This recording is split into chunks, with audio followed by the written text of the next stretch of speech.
kita masuk ke yang nomor 11. Di sini pertanyaannya adalah pasar ketika perusahaan atau emiten pertama kali memperdagangkan saham atau surat berharga lainnya untuk masyarakat umum disebut sebagai apa? Jadi kalau misalkan pertama kali perusahaan itu offering, jadi nawarin entah itu saham, obligasi. Nah, ini nawarin pertama kali itu disebutnya sebagai dengan pasar primer. Nah, kalau misalkan, karena kenapa pertama kali itu disebut pasar primer? Karena kan kita baru pertama kali mendaftarkan, dan di situ biasanya harganya itu cenderung tetap. Tapi kalau misalkan kita udah terdaftar, nah kalau sudah terdaftar, artinya harga itu bisa aja berubah. Karena ingat, di pasar itu ada yang namanya permintaan sama penawaran. Karena ini terus bergerak, ini bergerak terus. Makanya kalau misalkan teman-teman lihat di bursa efek, harga itu cenderung berubahnya macam-macam. Nah, itu biasanya kalau misalkan perusahaan itu nawarin lagi, akhirnya itu disebut dengan di pasar sekunder, seperti itu. Jadi kalau pasar sekunder itu kita udah terdaftar, kemudian kita nawarin lagi, nah itu disebutnya pasar sekunder. Kalau pasar modal, seperti yang teman-teman tahu, pasar modal ya penawaran sama permintaan terhadap saham obligasi ini gitu, surat berharga. Ya, sekarang kita bahas yang nomor 12. Nomor 12 ini pertanyaannya adalah selisih dari keuntungan antara harga beli dan harga jual yang akan diperoleh seseorang investor ketika membeli produk pasar modal, yaitu di sini harga jual ketika lebih besar daripada harga beli, maka dia disebutnya adalah capital gain. Di sini jelas ya, karena keuntungan, makanya jawabannya itu adalah capital gain. Sedangkan kalau misalkan harga beli, harga jualnya itu lebih rendah daripada harga beli, ini disebutnya adalah capital loss. Seperti itu.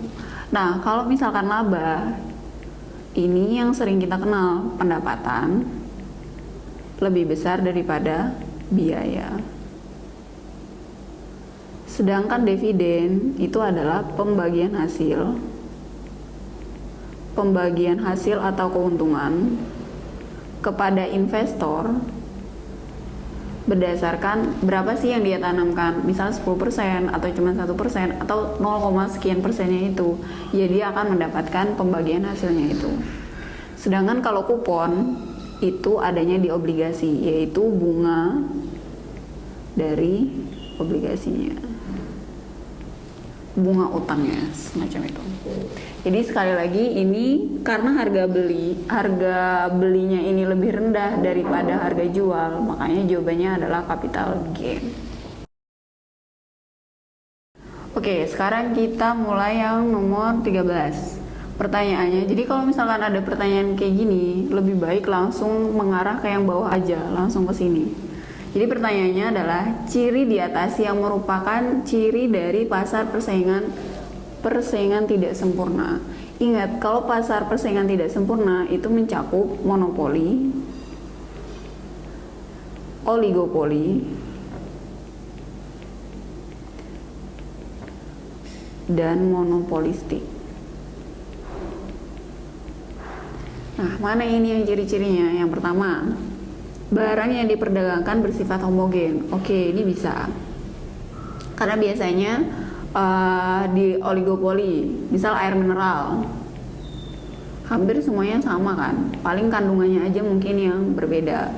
Kemudian hanya terdapat beberapa penjual saja, ini juga terjadi di oligopoli, berarti ini benar.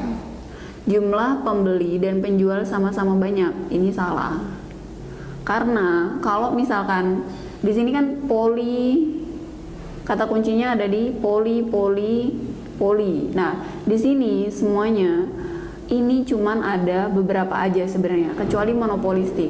kalau monopolistik ini penjualnya bisa banyak, penjual bisa banyak, tapi nggak sebanyak kalau misalkan di pasar persaingan sempurna. Nah, barang yang diperdagangkan bersifat heterogen, benar. Kemudian penjual sulit memasuki pasar, pasti ya, karena di monopoli, oligopoli, dua hal ini itu sangat sulit masuk.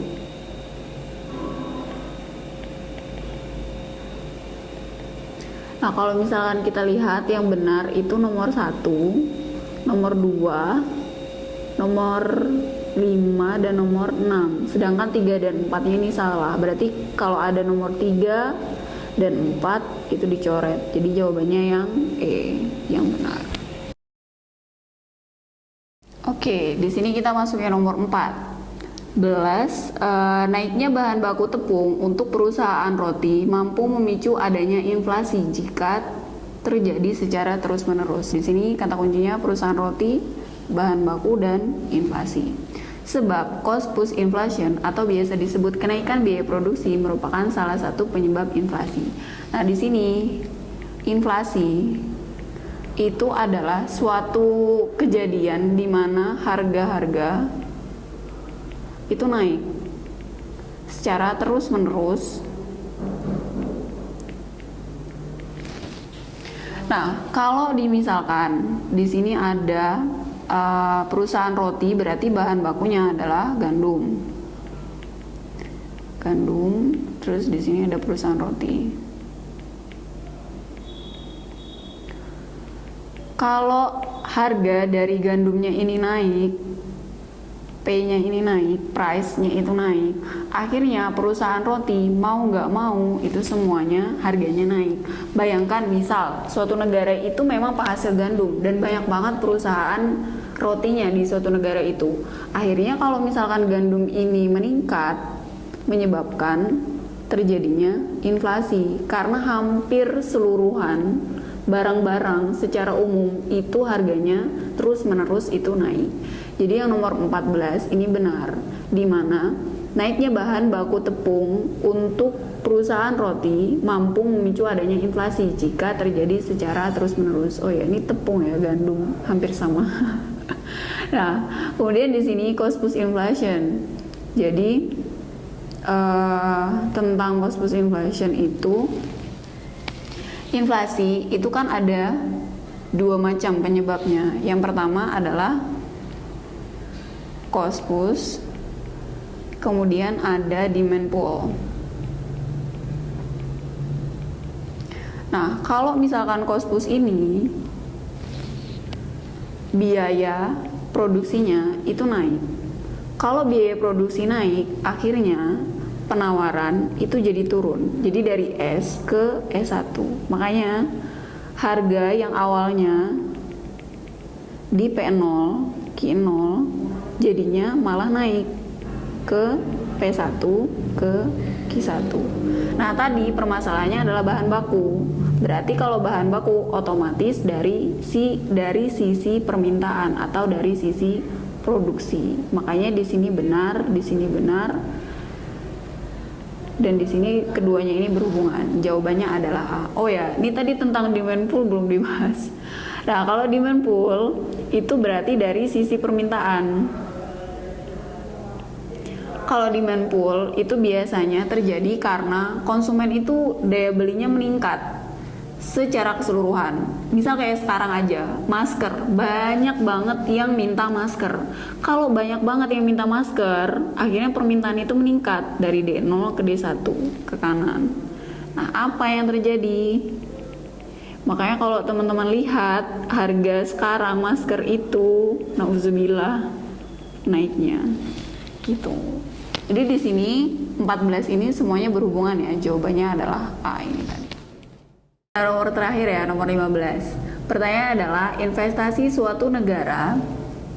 Di sini investasi suatu negara mengalami kenaikan yang signifikan ketika mengalami inflasi tinggi. Kemudian sebabnya ketika terjadi inflasi, investasi itu berkurang dan minat menabung itu juga menurun. Nah, tadi kita udah sempet bahas inflasi. Kalau misalkan inflasi tinggi, otomatis orang-orang itu nggak mau investasi ataupun menabung. Kenapa nggak milih keduanya? Karena dia bakal rugi. Kalau menabung, uangnya, bunganya juga nggak gede. Di sini juga suku bunga juga nggak bagus.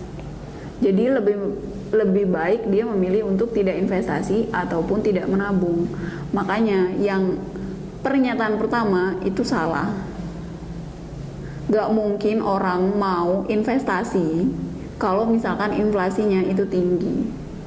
Nah, sebabnya ini benar. Ketika investasinya itu berkurang, minat menabung juga turun, akhirnya ekonomi pertumbuhannya itu akan terhambat. Jadi kalau misalkan salah dan benar, jawabannya adalah D.